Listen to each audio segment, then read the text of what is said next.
Hey, vinyl community, welcome back. This is HubTunes. I am Mike, and I'm late to the game on this. I wasn't going to do it because the album's been out for 3 weeks now, and I think everybody's pretty much said what they want to say about it. But I just received mine. My local shop, of course, I am talking about the Rolling Stones, Hackney Diamonds, their new release from 2023. My local shop just received theirs yesterday. I was told that's about 3 weeks after it was released. 2 weeks? 2 weeks after it was released. They were delayed and delayed. I was told there was an issue with UPC codes at Universal. Universal really dropped the ball on this release, I guess. He still has not received his the other variants, the baseball variants, which I probably would have got because the Cubs cover is much better than this ugly thing. So I thought I'd do a review on it anyway. I know everybody's chimed in and everybody has their opinions and blah, blah, blah. I get it. I also have an opinion. Probably not, it doesn't vary too much from what I've seen a lot of people say and talk about. I didn't have high expectations. I don't think anyone did. It's like this new Beatles song. People who are underwhelmed. What were your expectations that you're underwhelmed? It's fine. You kind of knew it was going to be fine. So when this was announced, they released the first single, "Angry," and I was unimpressed. I didn't think it really held up. It's got a good riff. The video's kind of meh. So I wasn't real. I was kind of like, yeah, that's about what I expect. From this band at this point in their careers and their ages. They're 80. I'm also in the camp of, I don't care how old you are, as long as if you're an artist and you're still creating music and that's what drives you and that's what you want to do, keep making the music. Whether you're Madonna, the Rolling Stones, B.B. King, Bob Dylan, whoever you were, as long as Muddy Waters was making music till the day he died. So ageism, I don't really give a shit. Keep making music. But I did have very low expectations. I think most people did, especially considering their last 3 albums, at least. Voodoo Lounge, not very good. Bridges to Babylon, bleh. Bigger Bang, meh. Every one of those records has a really good song on it. Some of them, actually, there's a couple of good songs on a few of them. I did go back and in this time period, waiting for this, I did go back and listen to a bunch of those 90s, 2000s, whatever records. They're not good. They're not good. So as I said, expectations pretty low on this. The second single comes out, and that's the Lady Gaga one called "Sweet Sounds of Heaven." And holy shit, when I first heard that, I streamed it in my car, I was blown away. It's absolutely fan-freaking-tastic. I love Stevie Wonder's keyboards on it. The rumor has it she was down the hall in another studio. She's working on The Joker, I believe. And she heard that the Rolling Stones were recording, and she just stopped in. And she had no idea Stevie Wonder was there. She just thought it was, the Stones. And she just stopped in, and that's the result of her swinging by. Pretty impressive. She's a very talented lady. I don't care for her music all that much. I know. It's okay. She's got a terrific voice. I mean, and it shines on here, and Mick sounds absolutely incredible on that, which we'll get to a little bit later in the review. He sounds a little too good, if you ask me. So anyway, those were the first 2 singles I heard. I was blown away by "Sweet Sounds of Heaven." Absolutely. Now I'm looking forward to it. Now I'm like, okay, well, if that's the last good song they ever do, hats off to the Rolling Stones. That is incredible. Great way to end your career. I'm assuming this is their last album. I don't think there's going to be another album. But you know what? We've said that from the Rolling Stones for the last 30 years. So I finally get the album on Friday. As I'll go through it real quick now because I've wasted 5 minutes just bambling. The artwork is terrible. No, it's not terrible. It doesn't fit the Rolling Stones. I don't know. And somebody told me there's a naked woman on here. I don't see a naked woman on here. I don't know what that's all about.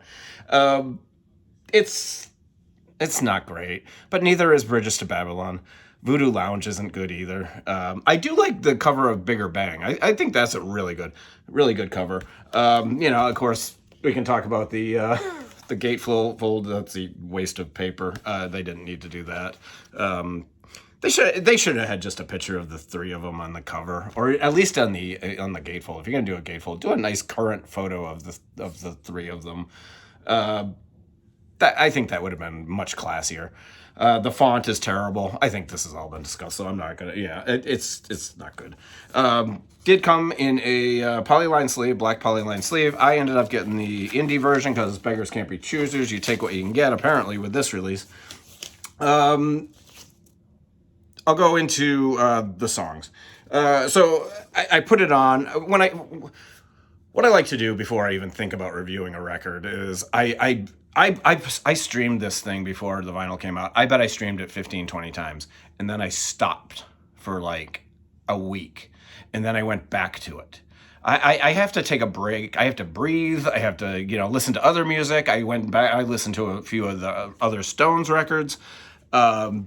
So I took a break and then I went back to it to see how I was still feeling about it. And I like it. It's really, really good. Right away I didn't like Angry. I still am, it's all right. The song Get Close, maybe it's a grower. It's also not one of my favorite songs on the record. But then the album kicks into high gear. Just the rest of the way through is absolutely really, really good. Depending on You is one of my favorite songs on the record. Bite My Head Off with Paul McCartney on the fuzz bass there. That reminds me of like When the Whip Comes Down. It's really good. And another thing also, why do we have to compare songs to other Stone songs? People are, well, Sweet Sounds of Heaven is just Gimme Shelter. No, it's not. It sounds nothing like Give Me Shelter. It has a female backing vocalist. That's the only thing those two songs have in common. It's a gospel song. It's an old gospel-y song. It sounds nothing like Sweet Sounds of Heaven. Absolutely nothing like it. But people, it's just Sweet Sounds of Heaven. No, it's not. It sounds absolutely nothing like Give Me Shelter. The Whole Wide World, it's a good song. I like it. Dreamy Skies closes out the first side. I love it. It's that country kind of Mick doing country. It's great. Second side opens up with Mess It Up. Really, really like that. Live by the Sword. It took me a little bit it kind of grew on me. I didn't like it at first, but I really like it now. And then Driving Me Too Hard is awesome. Tell It To Me Straight, the Keith Richards number. Keith sounds like he's 80. And that's the way he should sound. He sounds awesome. I really, really like the way Keith sings it and presents it. Great, great song. Sweet Sounds of Heaven. What can you say? It's really, really good. And then the final number, the blues number, to wrap it up, Rolling Stones Blues. Good, solid blues number. Kind of, as somebody with, it sounds like the Rolling Stones. People are actually complaining that a Rolling Stones album sounds like the Rolling Stones. What do you want them to sound like? Well, they should be more groundbreaking. No, they tried to break ground with Voodoo Lounge and crap like that, and it didn't work. So just go back to what works. And this works. It's a very, very good album. It's not a great album. Is it one of their best albums? No, it's probably middle of the road. It's better than Emotional Rescue. That may be controversial. I think it's their best record since Some Girls. I know, I'm not as big of a fan of Tattoo You as some people are. Clearly, it's got one of their best songs ever on it. I think this might be just as good as Tattoo You. Go back and listen to Tattoo You. A lot of it's really dated. I love Slave. That's a great song, too. But, yeah. So, quick thoughts. Overall, I really, really like it. Like I said, my expectations weren't super high. This definitely exceeded my expectations. I think, what a lot of people aren't talking about is Ron Wood's guitar solos on here. There's a couple that are screeching good. I mean, nobody's mentioning Ronnie Wood on his contributions to this record. It's really good. He does some really nice solos. My complaints. I guess there has to be some complaints other than the artwork. My vinyl doesn't sound great. I actually considered bringing it back, but I don't know at this point. I mean, I've been waiting for it for so long. I may just wait until I can get the Cubs variant and maybe get that. It doesn't sound great. It's kind of muffled. I don't know if anyone else has experienced that. I don't have the best system in the world, but and I'm deaf in one ear, so maybe I'm muffled. But yeah, it's not the best sounding pressing from my point of view. I haven't heard anyone else complain about that, so I'm assuming it's probably just my record. So I'm gonna wait and see what I do about it. I thought about returning it. My other thing is there is not a chance in hell Mick Jagger sounds this good at 80 years old. Not a chance in hell. They definitely touched up his voice. I don't know, the technical words for what they did in the studio. He sounds incredible. He sounds better than he did when he was 40. There's some moments on here where I'm like, holy crap, where is this Mick Jagger back? Well, it's clear they've touched him up in the studio. And I think he's admitted that they did do some stuff in the studio to make him sound, give him more range maybe. But yeah, there's definitely some fixing it going on here. But it works. I'm happy with it. Ladies and gentlemen, the Rolling Stones, 80.